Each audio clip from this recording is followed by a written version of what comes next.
پاکستان اور افغانستان کے درمیان حالیہ کشیدگی نے خطے کی سیکیورٹی صورتحال کو دوبارہ عالمی توجہ کا مرکز بنا دیا ہے۔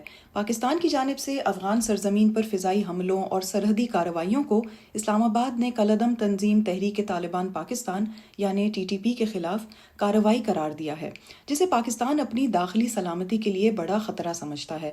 کارروائی کی بنیادی وجہ کیا بنی ہے؟ تو پاکستانی حکام کا موقف ہے کہ TTP کے جنگجو افغان علاقوں میں پناہ لے کر پاکستان کے اندر حملوں کی منصوبہ بندی کرتے ہیں۔ 2021 میں افغان طالبان کے اقتدار میں آنے کے بعد سے پاکستان میں عسکریت پسند حملوں میں نمایاں اضافہ دیکھا گیا ہے، جس کا الزام اسلام آباد کابل پر عائد کرتا ہے کہ وہ ان عناصر کو روکنے میں ناکام رہا ہے۔ دوسری جانب افغان طالبان حکومت، جسے اسلامک ایمریٹ آف افغانستان کہا جاتا ہے، اس بات سے انکار کرتی ہے کہ وہ پاکستان مخالف گروہوں کی سرپرستی کر رہی ہے۔ طالبان کا موقف ہے کہ TTP پاکستان کا داخلی مسئلہ ہے اور افغانستان اپنی سرزمین کسی دوسرے ملک کے خلاف استعمال نہیں ہونے دے گا۔ طالبان کی موجودہ پالیسی اب کیا ظاہر کرتی ہے؟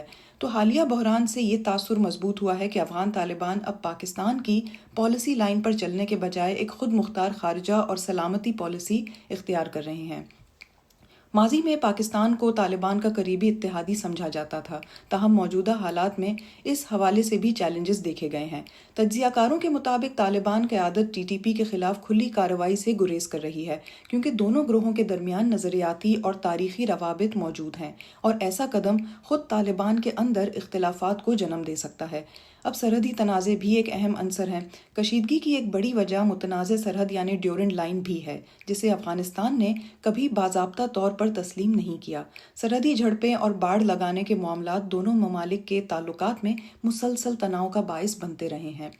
اب ایک سوال یہ بھی ہے کہ اپنے ہی بنائے ہوئے عنصر کے خلاف کارروائی کی قیمت دی جا رہی ہے۔ پاکستان کے اندر اور باہر بعض ناقدین اس صورتحال کو ایک پیچیدہ تضاد قرار دیتے ہیں، یعنی ایک ایسے عسکریت پسند نیٹ ورک کے خلاف کارروائی جسے مبینہ طور پر ماضی کی علاقائی پالیسیوں کے دوران ریاستی سطح پر برداشت کیا گیا یا تقویت دی گئی۔ اس پالیسی کی قیمت کئی سطحوں پر ادا کی جا رہی ہے۔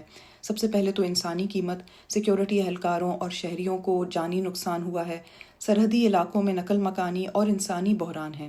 معاشی قیمت بھی ادا کی گئی ہے، انسداد دہشت گردی آپریشنز پر بھاری اخراجات، سرمایہ کاری اور معاشی استحکام پر منفی اثرات۔ پھر سفارتی قیمت، کابل کے ساتھ تعلقات میں شدید تناؤ، عالمی سطح پر پاکستان کی سیکیورٹی پالیسی پر سوالات۔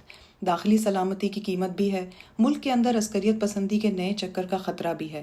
ریاستی وسائل کا طویل المدتی استعمال، ماہرین کے مطابق یہ صورتحال اس بات کی علامت ہے کہ پاکستان اور طالبان حکومت کے درمیان تعلقات ایک نازک مرحلے میں داخل ہو چکے ہیں، جہاں باہمی اعتماد کم اور سیکیورٹی خدشات زیادہ ہیں۔ اگر سفارتی راستہ اختیار نہ کیا گیا تو یہ کشیدگی نہ صرف دونوں ممالک بلکہ پورے خطے کے استحکام کو متاثر کر سکتی ہے۔